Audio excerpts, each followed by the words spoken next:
최소한 우리는 예수님이 이 도와 관련되어 있다는 것을 알고 있고 예수님을 믿는 것이 이 도의 핵심 내용인 것은 알고 있죠.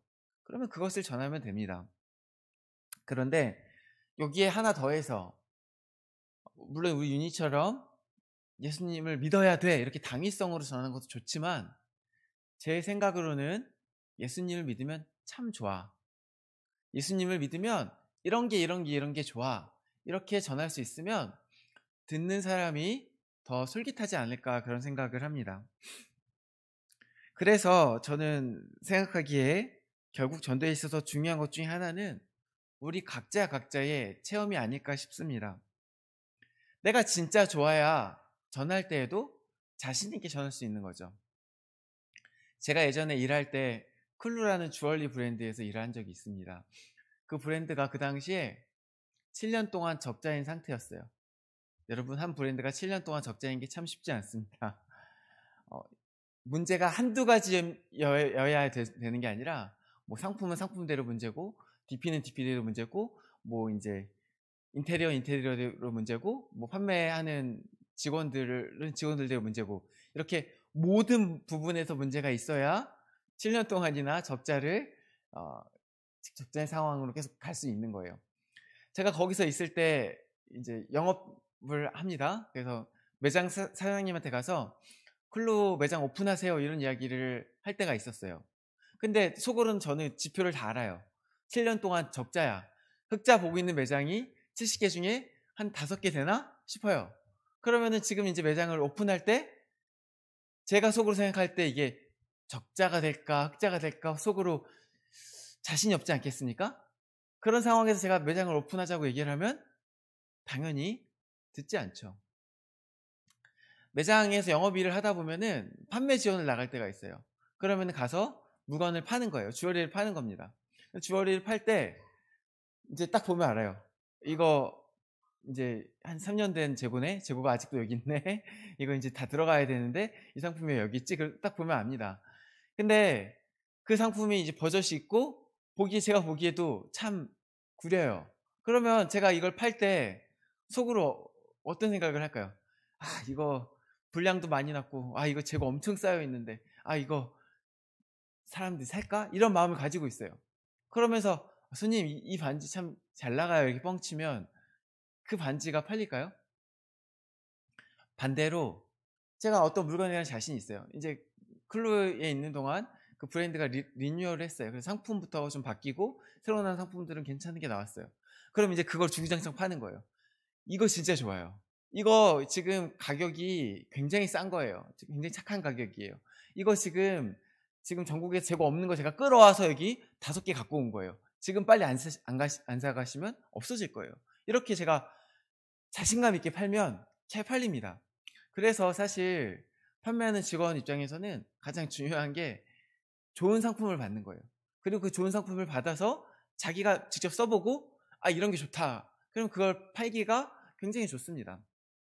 어쩌면 이 신앙생활에서도 전도할 때도 비슷한 게 있는 것 같아요. 먼저는 이게 나한테 진짜 좋아야 돼요. 교회를 다니는 게 진짜 좋아야 돼요. 교회를 다닌다고 나오는데 사실 교회 다니면서 이렇게 나오면 주일 아침 9시에 친구들 늦잠 잘 시간 아닙니까? 혹은 학원 갈 시간 아닙니까? 친구들은 늦잠 자거나 학원 가거나 무언가 하고 있는데 내가 보기에 더 좋아 보이는 무언가 하고 있다고 느껴지면은 이 교회가 좋겠습니까? 교회에 와서 우리가 시간을 드리고 또 우리 헌금도 하잖아요. 돈도 드리는데 그 이상의 어떤 유익이 없으면 교회 오는 게 사실 어떤 재미가 없고 즐거움이 없으면 나 자체가 그러면 누구한테 이 교회에 다니라고 전도를 하겠어요? 한 번 데리고 어떻게 올 수도 있겠죠. 교회 와야 돼. 근데 교회가 왔을 때 어떤 누릴 수 있는 유익이 없으면 그 사람이 다시 또 오겠습니까? 물론 우리 청소년부는 무엇보다도 그 유익이 친구들과의 관계 가운데 있는 유익이 크겠지만 더 본질적으로 교회가 주는 유익, 이 어떤 사람과의 사람 관계를 초월하여 사실 사람과 사람 관계는 축구는 사실 밖에서도 할 수 있잖아요.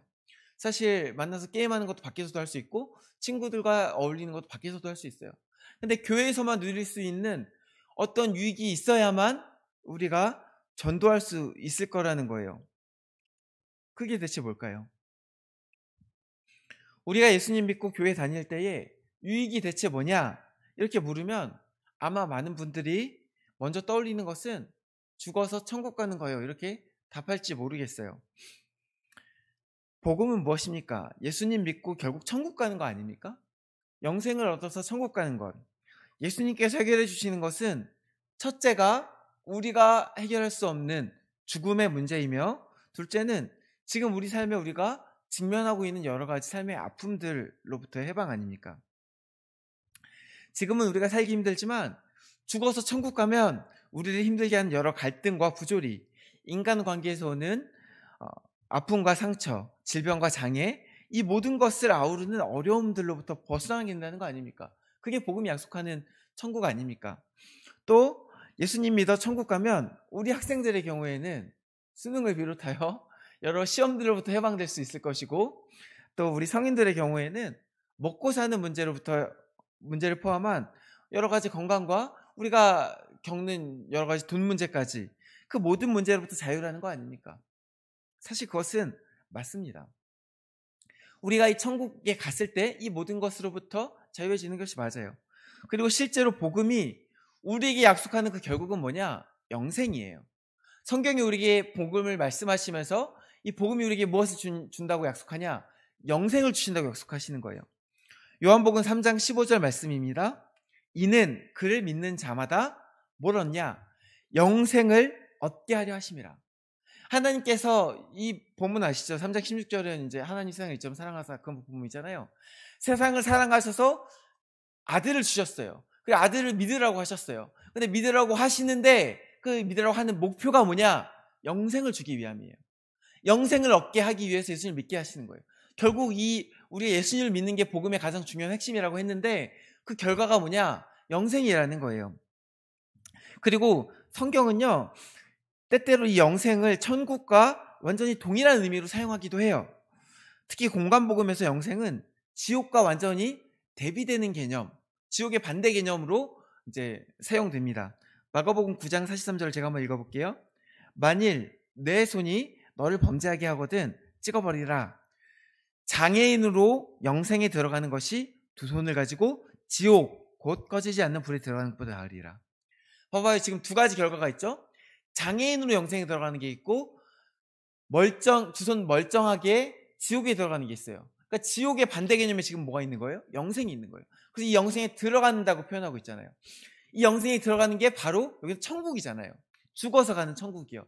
그래서 이 본문 같은 경우는 이 영생을 오히려 천국이라고 바꿨어야 더 어울릴 것 같아 보여요. 그래서 이 본문뿐 아니라 다른 본문들에서도 이 영생을 곧 천국이라고 그렇게 언급하고 있다는 거예요. 공간복음뿐 아니라 뒤에 나온 서신서들 중에서도 그래요.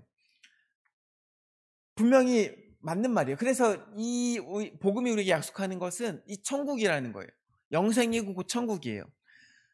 특히 죽음 이후의 삶, 죽어서 가는 천국을 약속해요. 복음의 결국이 그렇습니다. 그리고 실제로 많은 분들이 이 천국에 대한 약속 때문에 예수님을 믿어요. 내가 죽어서 천국 가려고 예수님을 믿는다 하시는 분들이 많이 있습니다. 특히 예전에는 이와 같은 천국에 대한 약속으로 예수님을 믿는 사람이 굉장히 많았어요. 지금은 옛날만큼 그렇진 않겠지만, 혹은 예수님 믿고 천국 가세요, 이 정도 얘기만 해도 사람들이 예수님을 믿었어요. 그런데 오늘날에는 어떻습니까?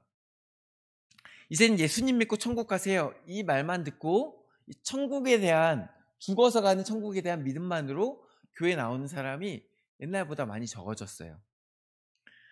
예수 천국 불신 지옥, 이 말을 들으면요 오히려 기분 나빠하죠. 지금 우리를 협박하는 거냐, 예수님 안 믿으면 지옥 간다고 협박하는 거냐, 그래서 기분 나빠하는 분들이 많고, 이 말씀을 듣고 교회에 나오는 사람은 옛날보다 참 많이 적어졌어요. 그러면 이 복음이 잘못됐나요? 옛날에 맨날 이렇게 복음 전했거든요. 예수 천국 불신 지옥, 혹은 예수님 믿고 천국 가세요. 지금도 그렇게 많은 분들이 전도를 하고 있고, 이게 복음의 모습이라고 믿고 전했는데, 이게 지금 옛날에는 먹혔는데 지금 안 먹힌다면 복음이 뭔가 잘못되신 겁니까? 복음의 유통기한이 끝났어요? 물론 그렇진 않습니다. 당연한 말이지만 복음 자체는 아무런 문제가 없습니다. 다만 그 복음을 포장할 때 우리가 어떤 단어로 그것들을 가지고 설명할 때 집중하는 게 달라지는 거예요. 이때는 복음에 뭐에 집중했어요?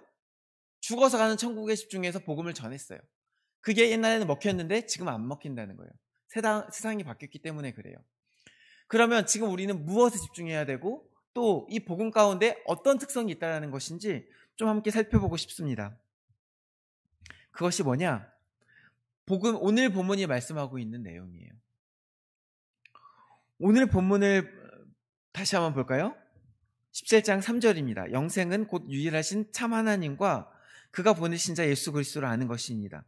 제가 영생을 방금 전에 복음의 결국이라고 얘기했죠. 복음의 목표가 결국 영생이에요. 근데 그 영생을 여기는 뭐라고 설명하고 있어요?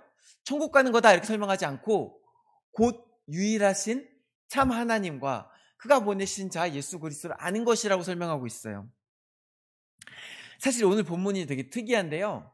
이 17장이 이제 지난주 같은 본문을 설교했잖아요. 그때는 17장 전체를 가지고 설교를 했어요. 물론 말씀은 11절 한 절만 읽었지만 그것은 왜 그랬냐면 전체를 관통하는 주제와 내용이 있기 때문에 그랬어요. 근데 오늘은 그 중에서도 3절을 딱 잘라서 이야기하는데 왜 그러냐? 이 3절이 17장 맥락에 안 맞는 맥락이에요. 그래서 어떤 학자들은 이게 이제 첨가된 거다 이렇게 주장하기도 하는데 그렇게 주장할 필요가 없습니다. 예수님께서 이 27장 맥락에서 안 맞음에도 불구하고 이 설명이 너무 중요하기 때문에 첨가하셨다라고 볼 수 있어요. 이게 지금 예수님께서 27장에서 기도하시는데 2절에서 영생에 대한 언급이 잠깐 나와요. 그리고서 영생에 대한 언급이 나오자 3절에서 이어서 근데 영생은 곧 유일하신 하나님과 그가 보내신 예수님을 아는 것입니다. 이 설명을 덧붙이고 넘어간 거예요. 왜? 이 기도는 들으라고 하는 기도니까. 제자들이 들으라고 하는 기도인데 제자들이 듣다가 이 단어는 얘들이 오해하면 안 돼 라고 생각해서 이거는 설명을 하고 넘어간 거예요. 그만큼 중요한 거예요. 이 전체 맥락에 별로 상관이 없는데 이 뒤로 실제로 영생이라는 단어가 한 번도 안 나옵니다. 17장에서 별로 중요하지 않은 거면 이렇게까지 얘기했을 리가 없어요. 근데 맥락에 안 맞은데도 불구하고 넣은 거예요. 그 말은 이 영생의 본질이 하나님을 아는 것이라는 것, 예수 그리스도를 아는 것이라는 그것이 굉장히 중요하다는 것이에요. 그래서 예수님께서 이 설명을 덧붙이고 지나갔는데요. 그러면 또 영생은 뭡니까? 문자적으로 영생은 이제 영어로 이터널 라이프라고 나오는데 영원한 생명이에요. 영원한 것은 우리가 더 이상 설명을 덧붙일 게 없죠. 없어지지 않는 것, 변하지 않는 것, 그게 영원한 거예요. 우리한테 없는 속성이죠. 하나님에게 있는 속성이에요. 근데 이 생명이라는 것은 뭐냐? 이제 같은 단어도 여러 가지 방식으로 설명할 수 있어요. 우리가 이 생명이라는 것에 대해서 먼저 사전을 찾아보면 생명은 사람을 살아 숨쉬게 하는 어떤 힘이라고 사전은 정의하고 있어요. 그럼 살아있다는 건 뭐냐? 괜찮아, 살아있는 게 뭘까요? 살아있는 거죠. 동어 반복입니다.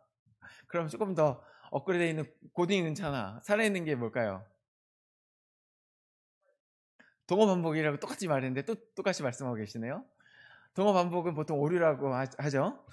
동어 반복하지 마시고요. 살아있는 것은 뭐냐? 보통 제가 기대한 건 이거보다 그래도 한 걸음 더 나간 거였거든요. 살아있는 건 뭐냐? 그러면 죽지 않은 거 이렇게 얘기할 줄 알았어요. 그럼 죽어있는 건 뭐냐? 그러면 살지 못한 거예요. 이렇게 얘기할 줄 알았는데 그거보다 더 단순하네요. 우리 친구들은. 같은 말을 사실 이렇게 반복하는 거는 사실 우리가 이 말을 이제 명확하게 설명하기가 조금 어렵다는 거죠. 근데 그렇다고 해서 우리가 이 단어를 모르냐? 알죠? 이 단어 뜻을 직관적으로 압니다. 다만 그것을 말로 설명하기 어려운 것 뿐이에요. 설명하는 방법이 여러 가지가 있지만 그중에 한 가지를 쓰자면 살아있다는 것은 어떤 그 존재나 그 사물이 그 존재 자체에 원래 고유한 기능이 있어요. 예를 들어서 제 핸드폰이 있죠. 핸드폰에 사실 고유한 기능이 뭔가요? 게임 아닙니다. 유튜브도 아닙니다. 핸드폰에 원래 고유한 기능은 전화 통화죠, 사실은. 근데 지금 이제 스마트폰이라고 하면 이게 전화에 게임도 들어가야 되고 여러 가지 인터넷 쇼츠 보는 것도 들어가야 되고 그런 것들이 다 포함된 게 이제 이 스마트폰의 고유 기능이에요. 제가 이 스마트폰을 떨어뜨렸어요. 액정이 나갔습니다. 터치가 잘 안 돼요. 그러면 고장났다고 이야기하죠. 근데 아까 말한 기능들은 됩니다. 그럼 우리 이거 죽었다고 얘기 안 해요. 근데 이게 떨어뜨렸는데 화면이 나가서 아예 안 나와요. 그럼 게임을 할 수가 없죠. 그럼 죽었다고 합니다. 전화도 할 수가 없죠. 그럼 죽었다고 합니다. 우리가 어떤 사물을 가지고 그 사물이 가지고 있는 고유 기능이 있는데 그 기능을 행할 수 없을 때 그걸 죽었다고 합니다. 우리 몸도 마찬가지예요. 우리 몸에 각 신체들은 각자의 기능이 뚜렷하게 있죠. 심장은 뭡니까? 심장은 뛰어서 피를 온몸으로 뿌립니다. 폐는 수축과 팽창을 하면서 산소를 밖에서 가지고 와서 걸러서 또 그거를 심장으로 보냅니다. 또 뭐 이제 근육은 예를 들어 손가락 움직이는 근육은 손가락 움직일 수 있게 저런 건 이렇게 해줄 거고, 뭐 다리, 뭐 대퇴부 이런 근육은 다리를 움직일 수 있게 하는 기능을 가지고 있을 거예요. 이렇게 우리 몸은 각자 다 기능이 있어요. 그 기능을 못하면 그 부분은 죽은 거죠. 폐가 죽거나 뭐 근육이 죽거나. 그래서 이제 팔이 이제 죽으면 팔을 잘라내기도 하고 뭐 그런 일들이 있죠. 뭐 어떤 내장이 죽으면 그거를 다른 것으로 이식하기도 합니다. 그러다가 몸 자체가 숨을 쉬지 않거나 심장이 뛰지 않으면 그러면 몸이 죽은 거예요. 숨을 쉬지 않아서 활동할 수 없게 돼요. 움직이지 못하게 돼요. 그럼 몸이 죽은 게 되는 거예요. 이해 가죠? 성경에 근데 이제 이 우리가 갖고 있는 그런 사람의 죽음은 보통 우리가 인식하는 사람의 죽음이 이 몸의 죽음이에요.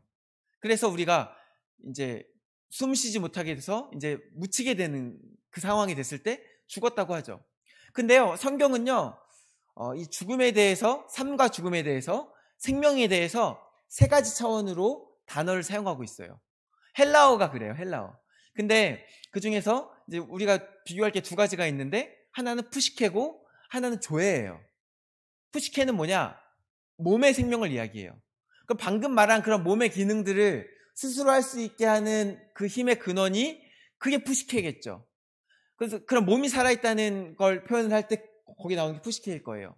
그러면 이 조에는 뭐냐? 이것은 이제 대놓고 이제 영적인 죽음이라는 거 표현이 나오진 않지만 표현들로 볼 때에 몸과 대비되는 어떤 영혼의 죽음에 가까운 것 같아요. 좀 더 본질적인 생명에 대한 이야기인 것 같아요. 하나님이 가지고 있는 생명, 그것이 조예예요. 단순히 몸의 생명이 아니라 어떤 몸은 움직일지언정 사람이 사람으로 기능할 수 있게 하는, 사람이 온전히 사람의 목표대로 살 수 있게 하는 그 생명이 바로 조예예요. 그러면 오늘 본문에 나오는 생명은 뭘까요? 당연히 조예겠죠. 하나님이 우리에게 푸시해 주려고 예수님께서 십자가 지신 거 아닙니다.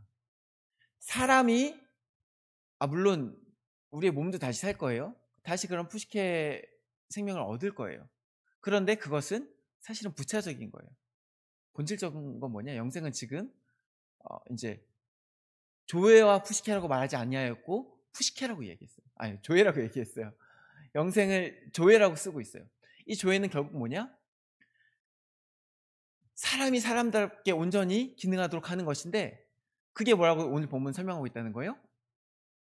참 하나님과 예수님을 아는 것이다.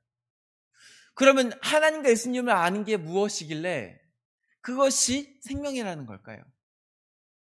여기서 이 오늘 본문이요, 이 영생을 얻는 방법을 기술하고 있는 게 아니에요. 이 요한복음에서 영생을 얻는 방법은 계속해서 반복하는데 믿는 거라고 이야기해요. 믿는 것과 그리고 다른 걸로 이야기 나온 건 딱 하나예요. 믿는 것과 다른 행동이 나온 거는 먹는 거예요. 예수님을 먹는 거. 근데 그거는 예수님 먹는 것과 예수님 믿는 거는 동어예요. 그건 동어예요. 근데 여기서 나오는 것은 아는 거잖아요. 성경은 아는 것을, 하나님을 아는 것이 뭐 지혜다, 지혜의 근본이다, 그리고 영생이다 이야기하지만 그거 자체가 영생을 얻는 방식으로 아는 것을 제시하지는 않아요. 이것은 영생에 대해 설명하고 있는 거예요. 영생은 뭐냐? 참 하나님을 아는 거예요. 근데 그 하나님을 안다는 게 대체 뭐냐? 마치 처음 사람 아담처럼 하나님을 대면하여 보는 거예요. 하나님 본 사람 있나요? 없죠. 아마 없을 거예요. 이 바울도 하나님을 대면하여 봤다고 하긴 하는데 맨정신은 아니었어요. 맨정신은 아니었어요. 저 이사야도 하나님을 대면하여 보면서 아 내가 망했다, 내가 이제 내 입이 혀가 악한데 하나님을 만났다 이야기하지만 그도 맨정신은 아니었던 것 같아요. 근데 아담은 맨정신을 이렇게 선생님과 제가 눈을 마주쳐 보는 것처럼 이렇게 마주하고 보았어요. 그래서 마주하고 보면은 제가 아까 은찬이한테 물어보고 대답을 듣는 것처럼 귀로 서로의 음성을 듣는 거예요. 그럼 이렇게 대화를 하면 지금 여러분 하나님의 뜻을 잘 모를 때가 많죠. 그러면 근데 사실 이제 사람과 사람 사이에 옆에 이제 누가 있어. 그 사람 뜻을 잘 모르겠어. 그럼 어떻게 하면 돼요? 물어보고 들으면 돼요. 근데 우리가 하나님 뜻을 잘 모르겠는 건 뭐냐? 보이지도 않고 들리지도 않기 때문에 물어봐도 말씀하시는데 뭔지 잘 모르겠기 때문에 하나님 뜻을 헷갈려 하는 거 아닙니까? 근데 이제 처음 사람 아담은 어땠냐? 대면하여 봤다고요. 그 하나님을 직접 경험했다고요. 그러면 그 속에서 경험할 수 있는 하나님의 깊이가 달라지겠죠. 이것은요, 단순히 의사소통을 더 잘하는 수준을 넘어서는 거예요. 왜 그러냐? 하나님이 어떤 분인지 알면 명확해요. 아쉽게도 성경은 아담과 하나님의 그 처음 생활이 어땠는지 자세히 기록하고 있지는 않아요. 그런데 그게 결국 나중에 그 모습이 마지막 날에 회복될 거거든요. 이제 고린도전서 13장 사랑에 대한 이야기가 나오는 걸 보면은 마지막 날에 우리가 다시 하나님과 대면하여 본다고 이야기하고 있어요. 그날이 와요. 하나님과 다시 대면하여 보는 날. 그날이 언제냐? 아까 말한 천국이겠죠. 근데 그 천국에 대한 이제 기록은 계시록에 조금 나와요. 천국은 어떤 곳이냐? 하나님께서 직접 상처받은 자의 눈물 닦아주시는 곳이에요. 직접 위로가 필요한 자에게 등 두들기며 위로해 주시는 곳이에요. 안아주시는 곳이에요. 직접 하나님께서 먹이시는 곳이에요. 직접 하나님께서 그 사랑으로 우리를 다듬으시는 것이에요. 이런 하나님에 대한 묘사는 사실 성경에 계속해서 나오시죠. 하나님 은혜로우시고 자비로우시고 사랑이 풍성하신 하나님. 그 사랑이 너무나도 커서 그 자식을 우리에게 주시는 하나님. 예수님은 또 어떤 분이십니까? 누군가 아픈 사람이 있을 때 그 사람의 아픔을 공감하세요. 근데 어떻게 공감하냐? 자기 자신의 창자가 끊어질 만큼 아파할 만큼 그렇게 공감하세요. 그런 공감이 여러분 그런 공감을 받아본 적 있나요? 그런 위로를 받아본 적 있나요? 우리의 상처가 깨끗해지는 것을 경험하게 될 거예요. 그런 하나님을 직접 경험한다는 것이 이 대면하여 본다는 것의 의미예요. 그러면 제가 또 이제 마지막 날 이야기만 계속하는 것 같죠. 근데 그게 아니라 그게 완성되는 것은 물론 천국이겠지만 마지막 죽어서 가는 천국이겠지만 살면서도 그 하나님을 경험한다는 거예요. 영생이 약속한다는 건 뭐냐? 마지막 날 우리가 그 하나님을 마주하여 그 사랑의 하나님을 경험하는 것뿐 아니라 지금 오늘 이 시간 가운데 역사하시는 하나님을 경험하는 것을 의미하는 거예요. 그 하나님을 지금 아는 거예요. 그 하나님의 사랑을 지금 경험하는 거예요. 하나님의 위로를 가장 많이 경험할 수 있는 시간이 언제인지 아세요? 예배 시간이에요. 사랑하는 성도 여러분, 어려움이 있을 때, 아픔이 있을 때 예배를 삼아오며 나와보세요. 예배 가운데 위로하신 하나님을 경험해보세요. 예배를 빠질 수 없게 될걸요? 하나님을 깊이 있게 만나보세요. 그러면 누가 교회 나오라고 자꾸 쪼지 않아도 제가 이제 계속 이제 너 왜 이번 주에 안 왔어? 뭐 이런 얘기 안 해도 계속 알아서 오시게 될 거예요. 왜요? 그게 좋으니까요. 하나님을 조금이라도 경험하게 되면 그게 참 좋다는 걸 알게 돼요. 그것이 영생이라는 거예요. 다른 것이 좋은 게 아니라 교회 나오면 뭐 군대 있을 때 교회 가면 맛있는 거 줘서 교회 가는 친구들 많았죠. 교회 가면 맛있는 거 줘. 뭐 교회 가면 재미있는 축구해. 교회 가면 뭐 예쁜 누나가 있어. 뭐 이런 것들 때문에 처음에 교회 나올 수 있죠. 그런데 더 본질적인 것은 교회가 주는 더 본질적인 기쁨은 예수님을 믿을 때 우리가 얻게 되는 그 진정한 영생은 다른 게 아니라 뭐냐? 참 하나님을 알게 되는 것. 그가 보내신 예수 그리스도를 알게 되는 것. 그래서 그의 그 크신 풍성한 사랑을 경험하는 것. 날마다 주님께서 내게 손 내밀어 주시는 것을 경험하는 것. 하나님의 사랑을 체험하는 것. 그 속에서 우리가 이 세상에서 누릴 수 없는 평안함과 기쁨과 충만함을 누리게 된다는 거예요. 이게 우리 안에 있을 때 그때 전도도 사실은 기쁨을 할 수 있겠죠. 사람은요 원래 하나님과 교제하는 존재로 지으심을 받았어요. 근데 우리가 타락하면서 그것을 잃게 되었죠. 그래서 사실 우리는 지금 이제 교회를 나오면서도 아직 잘 모를 수도 있어요. 그러나 하나님은 자신을 찾는 이에게 상 주시는 이십니다. 사랑하는 성도 여러분, 사랑하는 청소년부 여러분, 바라기는 하나님을 찾으십시오. 하나님을 날마다 찾고 하나님을 만나기를 소망하고 기도하십시오. 기도하는 가운데 응답을 경험하십시오. 그 가운데 하나님을 알게 됩니다. 영생을 알게 됩니다. 우리가 이미 이 자리에 있는 친구들은 아마 예수님을 주로 믿겠다고 그런 믿음의 고백들을 한 것으로 알고 있는데, 그것을 그 다음에는 그러면 더 깊게 그 영생을 누리십시오. 믿는다고 끝이 아니에요. 믿는다고 하면 말했다고 끝이 아니에요. 믿음 안에서 이제 하나님을 경험할 수 있는데, 그 사랑을 경험할 수 있는데, 이제 그 안에서 모든 것을 누리기만 하면 되는데 왜 그렇게 하지 않는단 말입니까? 그것이 얼마나 좋은데. 그래서 그 삶의 풍요로움이 얼마나 큰데, 내가 세상에서는 자랑할 게 없어도, 뭐 시험 성적 좀 안 나와도, 돈 좀 없어도, 뭐 친구들한테 별로 이제 내가 인정을 못 받아도, 하나님께 받는 인정과 하나님께 받는 사랑과 하나님께 받는 위로가 얼마나 큰데, 그것이 있으면 내가 나로 온전히 존재할 수 있는데, 그것을 사모하였으면 좋겠습니다. 그리하여 그 속에서 하나님께서 주시는 그 사랑 안에서 날마다 영생을 누리며 살아가는 저와 여러분 되시기를 주님의 이름으로 소망합니다. 기도하시겠습니다. 우리에게 영생 주시기를 원하시는 아버지 하나님, 감사합니다. 영생은 곧 유일하신 하나님과 예수 그리스도를 아는 것임을 우리가 오늘 들었습니다. 바라기는 이 말씀이 우리 마음 가운데 자리 잡아져서 우리가 하나님을 아는 것, 예수님을 아는 것을 사모하고 그것들을 꿈꿀 수 있게 하여 주시옵소서. 그 가운데 하나님께 역사하사 우리가 그 참된 영생을 누리게 하실 것입니다. 감사드리오며 예수 그리스도 이름으로 기도드립니다. 아멘.